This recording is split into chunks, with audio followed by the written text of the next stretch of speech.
Kabanata 40, ang wakas ng tunggalian. Sa katapusan ng 1,000 taon ay muling mananaog si Kristo sa lupa, sasama sa kanya ang mga buong hukbo ng mga natubos at aabayan siya ng mga anghel. Sa pananaog niyang taglay ang kakilakilabot na kadakilaan ay pababangunin niya ang mga patay na makasalanan upang tanggapin ang kanilang kawakasan. Ang mga makasalanan na isang malaking hukbo na di mabilang na gaya ng buhangin sa dagat ay magsisilabas. Ano nga ang kaibahan nila sa mga nagsibangon sa unang pagkabuhay na maguli? Ang mga matuwid ay nadaramta ng walang maliw na kabataan at kagandahan. Ang mga masama ay nangataglay ng bakas ng sakit at kamatayan. Nakatingin ang bawat mata sa malaking karamihang iyon sa kaluwalhatian ng anak ng Diyos. Sabay-sabay na tulad sa iisang tinig, ang lahat ay makasalanan ay sisigaw. Mapalad ang pumarito sa pangalan ng Panginoon. Hindi ang pag-ibig nila kay Jesus ang sa kanila ay nag-udyok na magsabi ng ganito. Ang lakas ng katotohanan ang pumipilit sa kanilang mga labi. Kung paanong nagsilusong sa kanilang mga libingan ang mga masama, gayon din silang magsisilabas. Taglay ang dati ring pakikipagkaalit kay Kristo at ang dati ring diwa ng paghihimagsik. Hindi na sila magkakaroon ng panibagong panahon ng biyaya upang lunasan ang mga kapintasan ng kanilang mga nakaraang kabuhayan. Ang ganitong paraan ay walang pakikinabangin. Hindi na palambot ng buong panahon ng kanilang kabuhayan ng kanilang puso. Bigyan man sila ng ikalawang panahon ng biyaya, gugugulin din nila iyon ng gaya noong nauna na sa pagwawalang bahala sa mga ipinag-uutos ng Diyos at sa pag-uudyok sa mga iba na maghimagsik sa Kanya. Si Kristo'y bababa sa bundok ng mga olibo na rooy nagmula siya ng pag-akyat sa langit noong siya'y mabuhay na maguli at doon inulit ng mga anghel ang pangako na kanyang pagbalik. Sinasabi ng propeta, ang Panginoon kong Diyos ay darating at ang lahat na banal na kasama niya at ang kanyang mga paa ay magsisitayo sa araw na yaon sa bundok ng mga olibo na nasa tapat ng Jerusalem sa dakong silangan. Ang bundok ng mga olibo ay mahahati sa gitna niya at magiging totoong malaking libis at ang Panginoon ay magiging hari sa buong lupa sa araw na iyo'y magiging ang Panginoon ay isa at ang kanyang pangalan ay isa. Pagbaba ng bagong Jerusalem mula sa langit sa nakasisilaw na kaliwanagan ay lalapag ito sa dakong dinalisay at inihandang talaga sa kanya at si Kristo pati ng kanyang bayan at mga anghel ay papasok sa banal na lungsod. Naghahanda naman si Satanas ngayon sa kahuli-hulihan niya malaking pagsisikap na makapangibabaw. Noong wala siyang kapangyarihan at nahadlagan siya sa gawain niyang pagdaraya, ang prinsipe ng kasamaan ay nahapis at nalumbay, datapwat sa pagkabuhay na maguli ng mga makasalanan at sa pagkakita niya sa malaking karamihang nakapanig sa kanya, mananauli ang kanyang mga pag-asa at ipapasya niyang huwag isuko ang malaking tunggalian. Pangunguluhan niya ang lahat ng hukbo ng mga napahamak sa ilalim ng kanyang watawat at sa pamamagitan nila ay sisikapin niyang maisagawa ang kanyang mga panukala. Ang masasama ay bihag ni Satanas sa pagtanggi nila kay Kristo ay tinanggi nila ang pagkapuno ng Pangulo ng mga naghimagsik. Tinanggap nila ang pagkapuno ng Pangulo ng mga naghimagsik. Kaya naman handa silang umulinig sa kanyang mga payo at sumunod sa kanyang ipag-uutos. Tapat sa kanyang dating katusuhan ay di na niya amining siya'y si Satanas. Ipagpapanggap niyang siya ang prinsipe na may-aring tunay ng sanlibutan at ang kanyang mana ay inagaw lamang sa kanya. Ipinakikilala niya ang kanyang sarili sa mga naligaw na sakop niya na siya ang manunubos at pinapananatag niya sila na ang kanyang kapangyarihan ang siyang sa kanila ay naglabas sa kanilang mga libingan at sasabihin ding malapit na niyang hanguin sila sa pinakamalupit na paghahari-harian. Sa pagkaalis ng pakikiharap ni Kristo, si Satanas ay gagawa ng mga kababalaghan upang patibayan ang kanyang mga ipinagpapanggap. Palalakasin niya ang mahihina at bibigyan niya ang lahat ng kanyang sariling espiritu at lakas.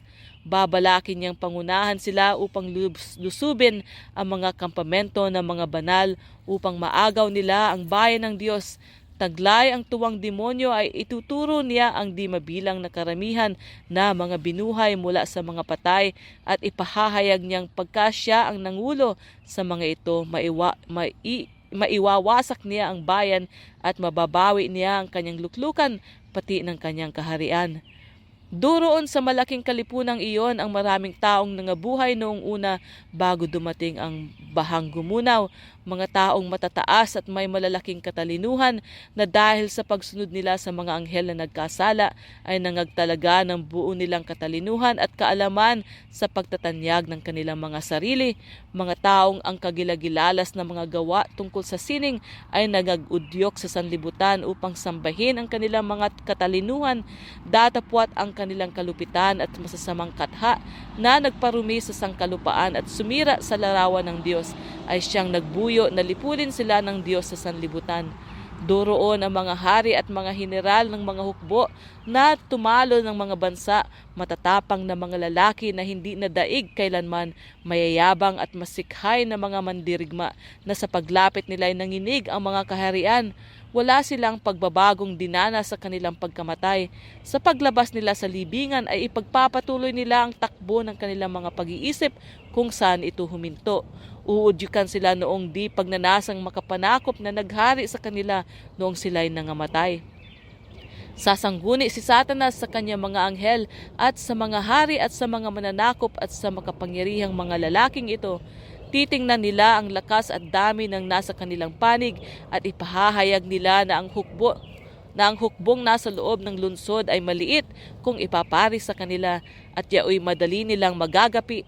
Aayusin nila ang kanilang mga panukala ng pagkuha sa mga kayamanan at kalwalhatian ng bagong Jerusalem. Kapag karakay maghahanda sila sa pakikibaka, ang mga sanay na mga manggagawa ng mga sandata ay gagawa ng mga kasangkapang sa digma. Ang mga pinuno ng hukbo na nabantog sa kanilang mga tagumpay ay mangunguna sa maraming mandirigma na nababahagi sa maraming pangkat. Sa wakas ay lalabas ang utos na sila'y sumulong at ang hukbo ng di mabilang na tao ay yayaon, isang hukbo na hindi natipon kailanman ng mga mananalo dito sa lupa, na hindi napantayan ng mga pinaglakip na hukbo ng lahat ng kapanahunan mula nang magkaroon ng digma sa ibabaw ng lupa. Si Satanas na siyang pinakamakapangyarihan sa lahat ng mandirigma ay mangunguna sa karamihan at ang hukbo ng mga masamang anghel ay kasama rin sa pangwakas na pagpupunyagiang ito. Ang mga hari at ang mga mandirigma ay kasama sa kanyang hukbo at ang karamihan naman ay sumusunod sa malaking kalipunan na ang bawat isa ay nasa ilalim ng kanya-kanyang pinuno. Taglay ang mga kaganapang pagkilos militar, ang hukbo ay susulong na sunod-sunod sa baku-bakong lupa at magsisitungo sa lungsod ng Diyos. Sa utos ni Jesus ay sasarhan ang mga pinto ng bagong Jerusalem at kukubkubin ang bayan ng mga hukbo ni Satanas at maghahandang lumusob. Pakikitang muli si Kristo sa kanyang mga kaaway. Sa itaas ng bayan, sa ibabaw ng isang patibayang pinakintab na ginto ay may isang luklukang mataas at matayog. Sa luklukang ito ay nakaupo ang anak ng Diyos at sa palibot niya ay ang mga kampon ng kanyang kaharian. Ang kapangyarihan at kadakilaan ni Kristo ay hindi mailarawan ng pangungusap ni maiguhit man ng panitik. Ang kalwalhatian ng walang hanggang Ama ay lumulukob sa kanyang anak. Ang kaningningan ng kanyang kalwalhatian ay pumupuno sa lungsod ng Diyos at kumakalat sa kabila ng mga pintuan at pinupuno ang buong lupa ng luningning. Sa pinakamalapit sa luklukan ay duroon yaong nangunay na nangaging masipag sa gawain ni Satanas. Datapwat tulad sa isang dupong na naagaw sa apoy ay nagsisunod sila sa kanilang tagapagligtas na may mataos at maningas na pagtatapat. Kasunod ng mga ito'y duroon naman yaong mga nagpasakdal sa mga kalikasang Kristiyano sa kalagitnaan ng kasinungalingan at kawalang pananampalataya sa Diyos.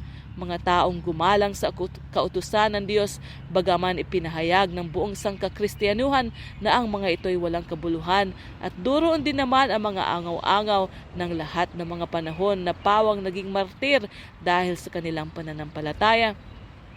At sa dako roon ay matatanawan ang isang lubhang karamihang di mabilang ng sino man na mula sa bawat bansa at lahat ng mga angkan at mga bayan at mga wika na nakatayo sa harap ng luklukan ng Diyos at sa harapan ng kordero na nangadaramta ng mapuputing damit at may mga palma sa kanilang mga kamay. Naganap na ang kanilang pakikipaglaban, natamo na nila ang tagumpay, tinakbo nila ang takbuhin at nakamtan ang gantimpala. Ang sanga ng palma na nasa kanilang mga kamay ay sagisag ng kanilang tagumpay at ang maputing damit ay isang tanda ng walang dungis na katwiran ni Kristo na ngayon naging kanila. Ang mga natubos ay umaawit ng pagpupuri na mulit-muling umaalingaw-ngaw sa mga balantok ng langit. Ang pagliligtas ay sumasa aming Diyos na nakaupo sa luklukan at sa kordero. Pinaglakip ng mga anghel at mga serapin ang kanilang tinig sa pagsamba. Sa pagkakita ng mga natubos sa kapangyarihan at kagalitan ni Satanas, ay nakita nila higit kailanman na walang kapangyarihan liban sa kay Kristo na nakapagbigay sa kanila ng tagumpay. Sa buong karamihang iyon ay wala ni isang magsasabi na ang kanya ring sarili ang sa kanya'y nagligtas, na tila baga na nagumpay sila sa pamamagitan ng kanilang sariling kapangyarihan at kabutihan. Wala silang sinasabing anuman tungkol sa kanilang nagawa o binata, kundi ang damdamin ng bawat awit, ang laman ng bawat pagpupuri ay ang pagliligtas ay sumasa aming Diyos na nakaupo sa luklukan at sa kordero. Sa harapan ng nagkakatipong mga naninirahan sa lupa at sa langit ay gaganapin ang pagpuputong sa anak ng Diyos, at ngayong mabigyan na ng mataas na kadakilaan at kapangyarihan ang hari ng mga hari, ay ipinahahayag niya ang parusa sa mga nagsipaghimagsik sa kanyang pamahalaan at ibibigay niya ang kahatulan sa lahat ng sumalansang sa kanyang kautusan at nagpahirap sa kanyang bayan. Sinasabi ng propeta ng Diyos, at nakita ko ang isang malaking luklukang maputi at ang nakalukluk doon nasa kanyang harapan ang lupa at ang langit ay tumakas at walang nasumpungang kalalagyan nila.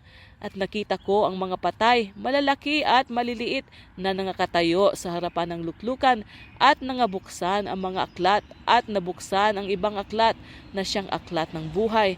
At ang mga patay ay hinatulan ayon sa mga bagay na nasusulat sa mga aklat ayon sa kanilang mga gawa. Kapag karakang nabuksan ang mga aklat, talaan at tingnan ni Jesus ang mga masama, ay nagunita nila ang lahat nilang nagawang kasalanan.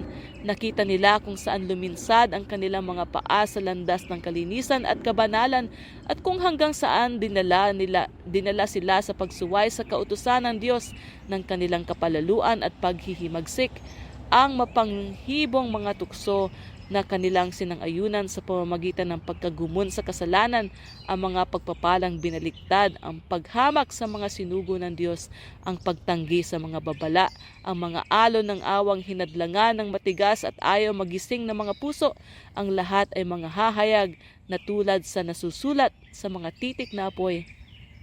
Sa ibabaw ng luklukan ay inihahayag ang krus, at gaya ng isang tanawin ay nakikita ang mga panoorin ng pagsuway ni Adan at ang pagkabagsak niya at ang sunod-sunod na baitang ng dakilang panukala ng pagtubos, ang abang pagkapanganak sa tagapagligtas, ang simple at masunuring pamumuhay ng kanyang kabataan, ang pagkabinyag sa kanya sa Hordan, ang pag-aayuno at pagkatukso sa kanya sa ilang, ang paglilingkod niya sa madla na inihahayag niya sa mga tao, ang pinakamahalagang pagpapala ng langit, ang mga araw na puno ng mga gawain ng pag-ibig at kahabagan, ang mga gabi ng pananalangin at pagpupuyat na nag-iisa sa mga kabundukan, ang mga pakana ng kainggitan, puot, galit na kabayaran sa kanyang mga pagpapala, ang mahiwagang paghihirap niya sa Getsemani na sa kanya'y nakababaw ang mabigat na kasalanan ng buong sanlibutan, ang pagkakanulo sa kanya sa mga kamay ng mga mamamatay tao, ang kakilakilabot na mga pangyayari ng gabing yaong kahilahilakbot, ang di tumatangging bilanggo na iniwan ng kanyang mga pinakaiibig na mga alagad, may paglapastangan at inaapurang idinaan sa lansangan ng Jerusalem ang anak ng Diyos na dinala nilang taglay nila ang kapalaluan sa harapan ni Anas. Pinaratangan nila sa palasyo ng dakilang saserdote, sa hukuman ni Pilato, sa harapan ng duwag at malupit na Herodes, hinamak, kinutya, pinahirapan at hinatulan sa kamatayan. Ang lahat ng ito'y pawang maliwanag na inilalarawan.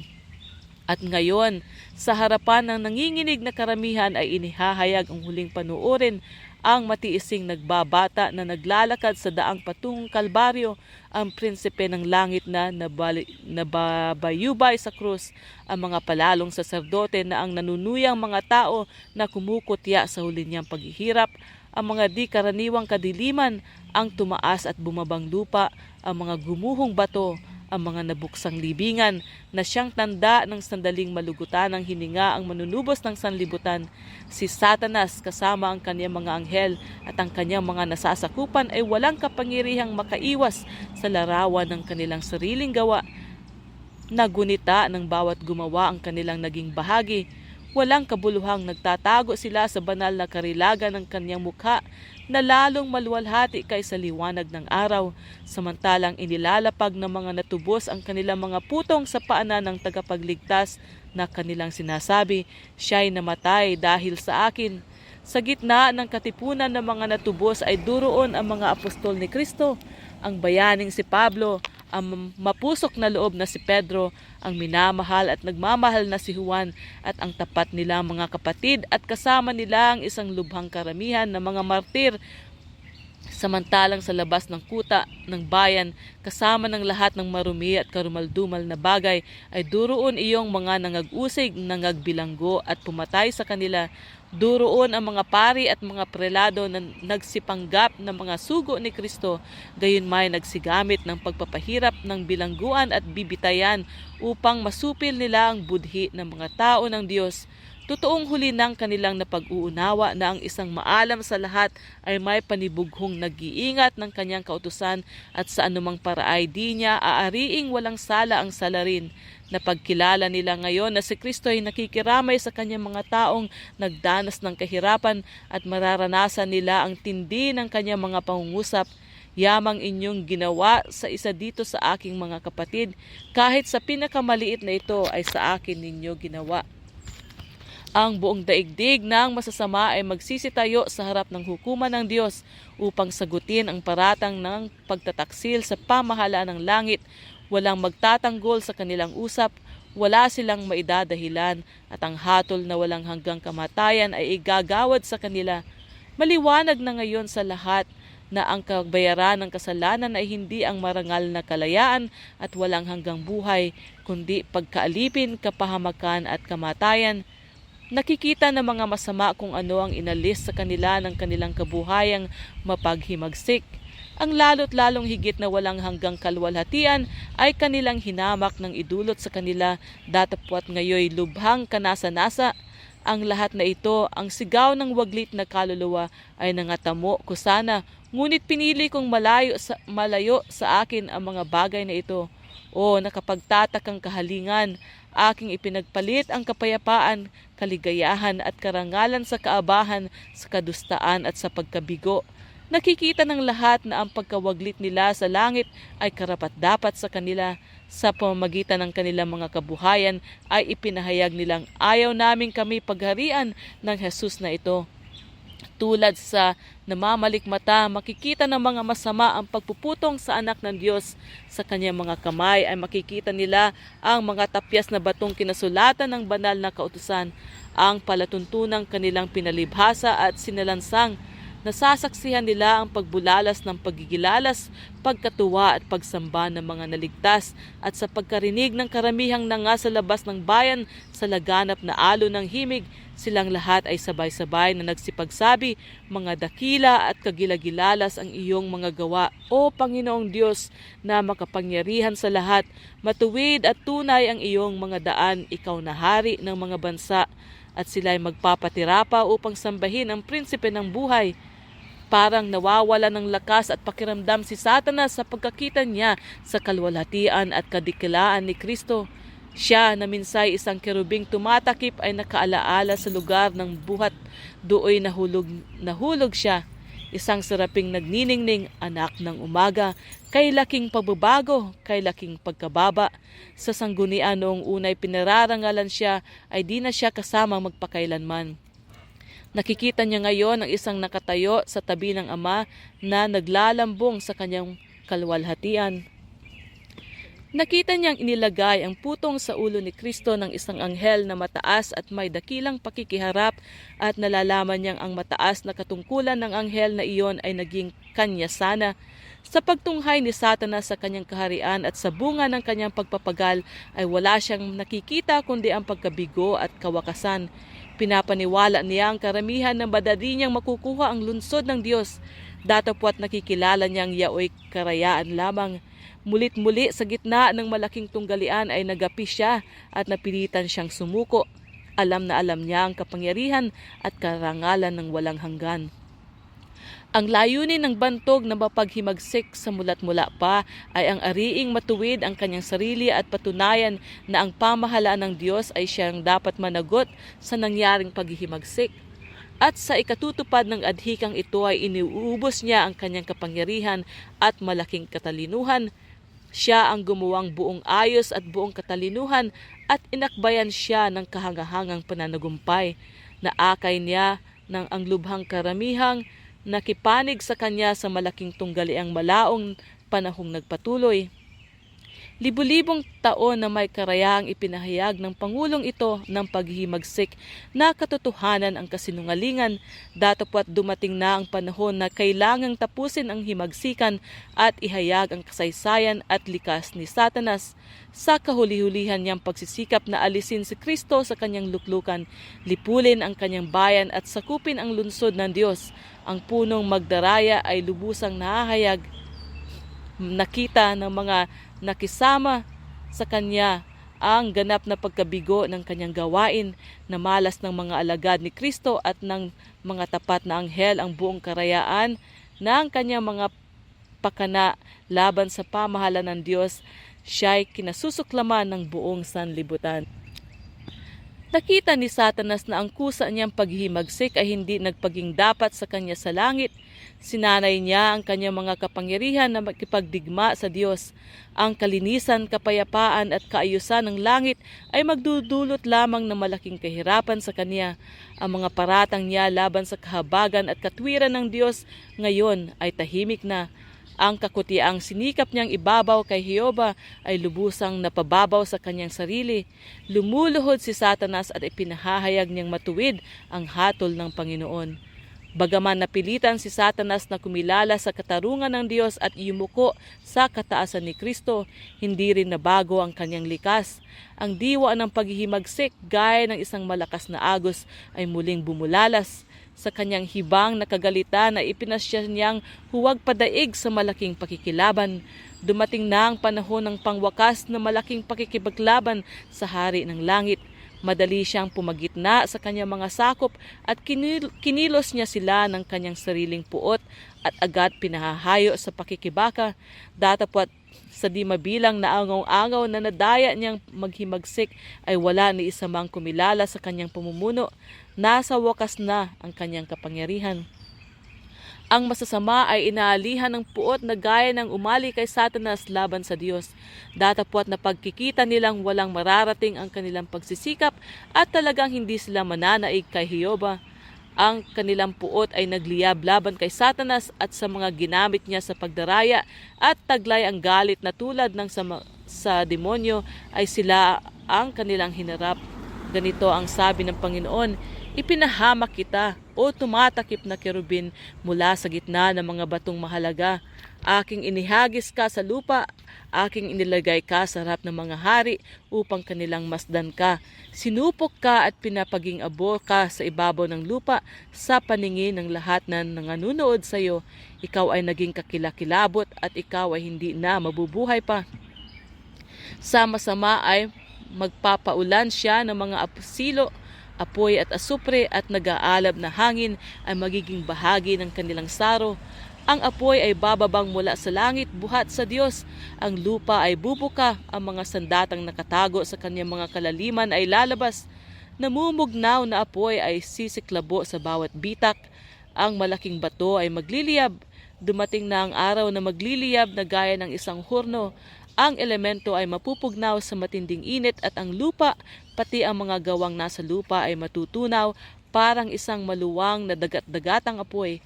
Iyan ang araw ng paghatol at pagkapahamak ng mga masamang tao, ang kaarawan ng paghihiganti ng Panginoon, ang taon ng kagantihan sa pag-aaway sa Siyon. Tatanggapin ng mga masama ang kanilang kagantihan dito sa lupa, sila'y magiging dayami, at ang araw na dumarating ay susunog sa kanila, sabi ng Panginoon ng mga hukbo. Ang ilan ay namamatay sa isang sandali lamang, samantalang ang iba ay naghihirap ng maraming araw. Bawat isa ay parurusahan ayon sa kanyang mga gawa.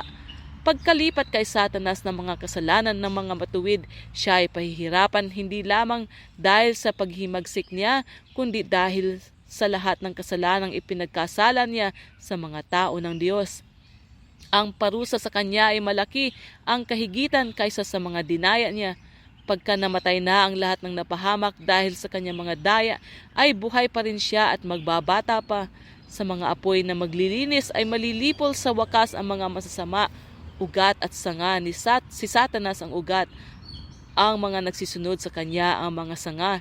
Iginawad ang buong kaparusahang hinihingi ng kautusan, ibinigay ang hinihiling ng katarungan, at sa pagkakita ng langit at lupa ay sasaksi at ipahahayag ang katwiran ni Jehova. Ang mapangwasak na gawain ni Satanas ay tapos na magpakailanman. Sa loob ng 6,000 taon ay ginawa niya ang kanyang kalooban na pinupuno ng kaabahan ang sangkalupaan at pinagdadalamhati ang buong santinakpan. Ang buong nilalang ay dumaing at naghirap dahil sa pagkasakit. Ngayon ligtas na ang mga nilalang ng Diyos sa pakikiharap at pagtukso ni Satanas magpasawalang hanggan. Ang buong lupa ay nasa katiwasayan at tahimik, sila'y ang matuwid bilang nagsiawit. At isang sigaw ng pagpupuri at tagumpay ay umiilang lang mula sa lahat ng mga tapat na sansinukuban. Ang tinig ng isang makapal na karamihan at gaya ng isang lagaslas ng maraming tubig at gaya ng ugong ng malakas na kulog ay narinig na nagsabi, Aleluya, sapagkat naghahari ang Panginoong ating Diyos na makapangyarihan sa lahat. Samantalang ang lupa ay nabibilot ng apoy ng kawasakan, ang mga matuwid na may panatag sa loob ng banal na lungsod. Doon sa mga nakasama sa unang pagkabuhay na maguli ay walang kapangyarihan ng ikalawang kamatayan, samantalang ang Diyos ay siyang namumugnaw na apoy sa mga masasama. Siya ay araw at kalasag sa kanyang bayan. Nakita ko ang isang bagong langit at isang bagong lupa, sapagkat ang unang langit at ang unang lupa ay naparam. Ang apoy na pumupugnaw sa masasama ay siyang dumadalisay sa lupa. Ang bawat bakas ng sumpa ay naparam. Isang tagapagpaalala lamang ang naiwan, taglay ng ating manunubos magpakailanman ang mga bakas ng pagkapako sa kanya. Sa nasugatan niyang ulo, sa kanyang tagiliran, sa kanyang mga kamay at paa ay duroon ang mga bakas lamang ng malupit na gawa ng kasalanan. Sinabi ng propeta, nang masdan niya si Kristo sa kanyang kalwalhatian, siya'y may mga sinag sa kanyang tagiliran at doon nakukubli ang kanyang kapangyarihan.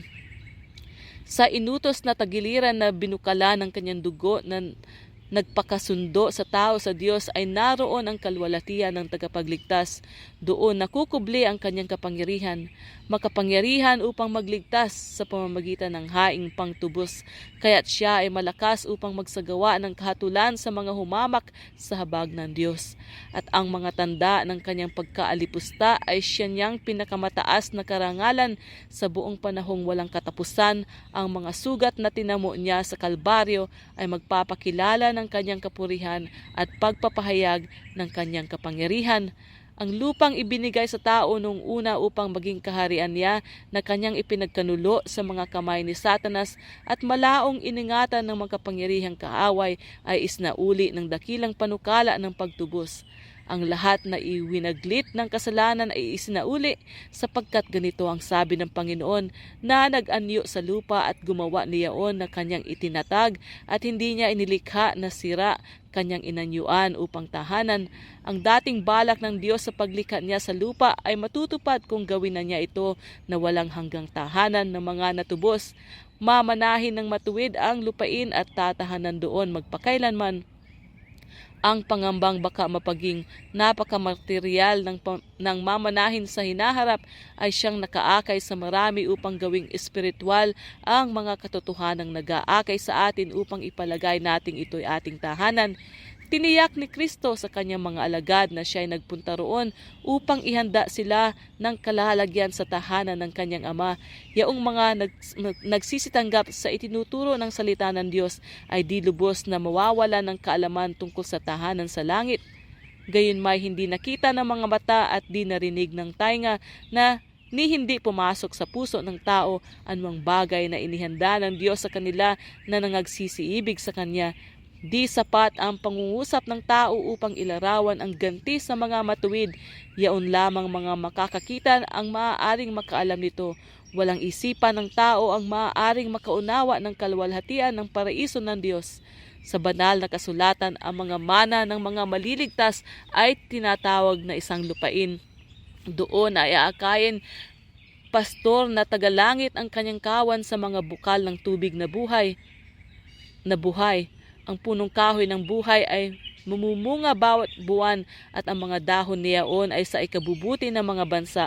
Doroon ang mga batis na walang patid ng pagdaloy kasing linaw ng salamin at sa tabi ng mga ito ang gumagalaw ng mga punong kahoy ay lumililim sa mga daang inihanda sa mga tinubos ng Panginoon. Ang maluluwang na kapatagan ay humahangga sa magagandang burol at itataas ng mga bundok ng Diyos ang matatayog nilang tuktok sa tahimik na mga kapatagang iyon at sa tabi niyaong mga bukal na tubig na buhay ay makatatagpo ng isang tahanan ang bayan ng Diyos na malaong naging maglalakbay at maglalagalag. Ang bayan ko ay tatahan sa payapang tahanan at sa mga tiwasay na tahanan at sa mga tahimik na dako na pahingahan. Karahasan ay hindi rin maririnig sa iyong lupain ni ang kawasakan o kagibaan sa loob ng iyong mga hangganan, kundi tatawagin mo ang iyong mga kuta na kaligtasan at ang iyong mga pintuang bayan na kapurihan. Sila ay magtatayo ng mga bahay at ang mga yaoy kanilang tatahanan at sila ay mga uubasan at magsisikain ng bunga na yaon. Sila ay hindi magtatayo at iba ang tatahan, sila ay hindi magtatanim at iba ang kakain. Ang aking mga pinili ay mga gagalak na malaon sa gawa ng kanilang mga kamay. Doon ang ilan at ang tuyong lupa ay sasaya at ang ilang ay magagalak at mamumulaklak na gaya ng rosa. Kahalili ng tinik ay tutubo ng puno ng abeto at kahalili ng dawag ay tutubo ng arayan. Ang lobo ay tatahanan kasama ng kordero at ang leopardo ay mahihigang kasiping ng batang kambing at papatnubayan sila ng munting bata. Hindi sila magsisipanakit o magsisipanira man sa aking buong banal na bundok, sabi ng Panginoon. Ang sakit ay hindi iiral pa sa langit, wala na roong pagluha, wala ng paglilibing, wala ng sagisag ng pagdadalamhati, hindi na magkakaroon ng kamatayan, hindi na magkakaroon pa ng dalamhati o ng panambitan man. Ang mga bagay ng una ay naparam na. Ang mamamayan ay hindi magsasabi, ako'y may sakit. Ang bayan na tumatahan doon ay patatawarin sa kanilang kasamaan. Naroon ang bagong Jerusalem, ang pangulong lungsod ng niluwalhatiang bagong lupa, putong nakagandahan sa kamay ng Panginoon at diademang hari sa kamay ng iyong Diyos. Ang kanyang ilaw ay katulad ng isang totoong mahalagang bato na gaya ng isang batong haspe na malinaw na gaya ng salamin. Ang mga bansa ay lalakad sa pamamagitan ng liwanag nito at ang mga hari sa lupa ay magdadala ng kanilang karangalan sa loob niyaon. Ang wika ng Panginoon, ako'y magagalak sa Jerusalem at maliligaya sa aking bayan. Ang tabernakulo ng Diyos ay nasa mga tao at siya ay mananahan sa kanila at sila ay magiging mga bayan niya at ang Diyos din ay sa kanila at magiging Diyos nila. Sa loob ng bayan ng Diyos ay hindi na magkakaroon ng gabi, wala nang nangangailangan o magnanasa ng pamamahinga. Hindi magkakaroon ng kapaguran sa pagganap ng kalooban ng Diyos at sa pag-aalay ng pagpupuri sa kanyang pangalan. Hindi natin mararanasan ang kaginhawahan ng umaga na hindi mawawakasan kailanman at hindi nangangailangan ng liwanag ng ilawan ni ng liwanag man ng araw sapagkat liliwanagan sila ng Panginoon Diyos. Ang liwanag ng araw ay lalaluan pa ng isang liwanag na hindi naman nakasisilaw, datapwat malaki ang kaliwanagan kaysa liwanag ng ating katanghaliang tapat. Ang banal na lungsod ay aapawan ng di kumukupas na kaluwalhatian ng Diyos at ng Kordero. Ang mga tinubos ay lalakad sa walang araw na kaluwalhatian ng walang hanggang panahon. Hindi ako nakakita ng templo roon sapagkat ang Panginoong Diyos ang makapangyarihan sa lahat at ang Kordero ay siyang templo roon. Magkakaroon ng karapatan ng mga tao ng Diyos na makipag-usap ng mukhaan sa Ama at sa Anak. Ngayon pa man ay nababaanagan na natin ang larawan ng Diyos gaya ng isang salamin sa mga gawa ng katalagahan at sa pagpapasunod niya sa mga tao. Datapwat pagka dumating na ang panahong iyon, makikita natin siya ng mukhaan na walang makakukublis na pa sa pagitan.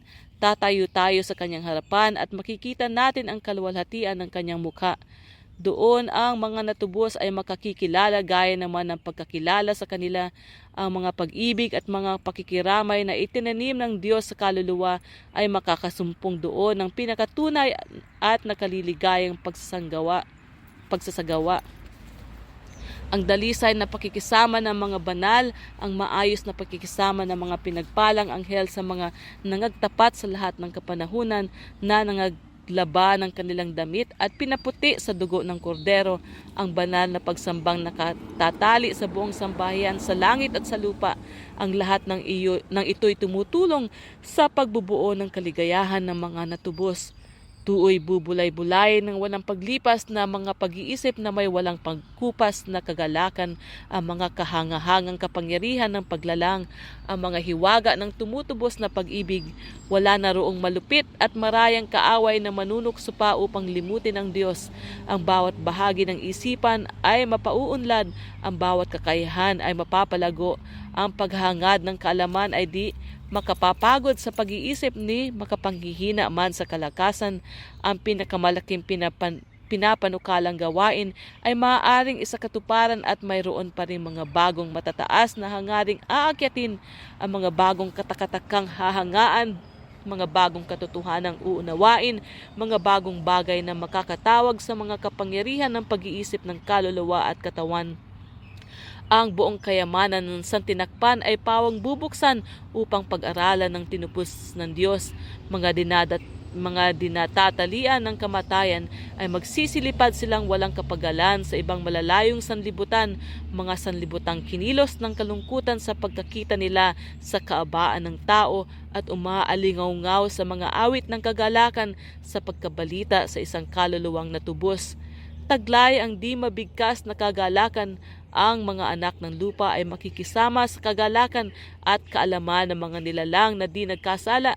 Makikibahagi sila sa mga kayamanan ng kaalaman at pagkaunawang tinamo nila sa nalolooban ng napakaraming panahong pagbubulay-bulay ng ginawa ng kamay ng Diyos.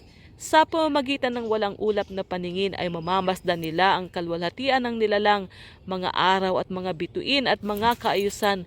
Ang lahat ay nasa pinaglagyan sa kanila na pawang nagpapalibot-libot sa luklukan ng Diyos. Sa lahat ng mga ito, buhat sa kaliit-liitan hanggang sa kalaki-lakihan, ang pangalan ng maylalang ay nasusulat na at sa lahat ng ito'y nakikita ang kasaganaan ng kanyang kapangyarihan. At ang mga taon ng walang hanggang panahon sa kanilang paglakad ay magdadala ng lalong sagana at lalong maluwalhating mga pahayag ng Diyos at ni Kristo. Sa pagsulong ng kaalaman ay lalago ang pag-ibig, ang paggalang at kaligayahan. Habang natututo ang mga tao tungkol sa Diyos, ay lalo namang lumalaki ang kanilang paghanga sa Kanyang likas. Sa pagbubukas ni Jesus sa kanilang harapan ng mga kayamanan ng pagtubos at ng malalaking pananagumpay sa pakikipagpunyagi kay Satanas, ay lalong mag-aalab sa mga puso ng mga natubos ang pag-ibig at pagtatapat, at taglay ang di mabigkas na katuwaan ay kakalabitin nilang lahat ang kanilang mga alpang ginto at 10,000 tigsa 10,000 at libu-libong tinig ay mga glalagom sa malaking awitan ng pagpupuri. At ang bawat bagay na nilalang na nasa langit at nasa ibabaw ng lupa at nasa ilalim ng lupa at nasa ibabaw ng dagat at lahat ng mga bagay na nasa mga ito ay narinig kong nangagsasabi sa Kanya na nakaupo sa luklukan at sa Korderong ay at sa kordero ay ang pagpapala at kapurihan at kalwalhatian at paghahari magpakailanman.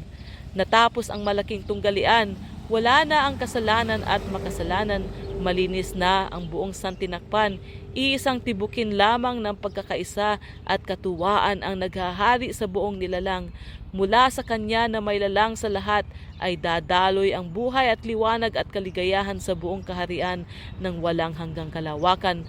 Mula sa kaliit-liitang atomo hanggang sa pinakamalaking sanlibutan, ang lahat ng bagay may buhay at walang buhay. Sa kanilang hayag na kagandahan at sakdal na katuwaan ay pawang nagpapahayag na ang Diyos ay pag-ibig.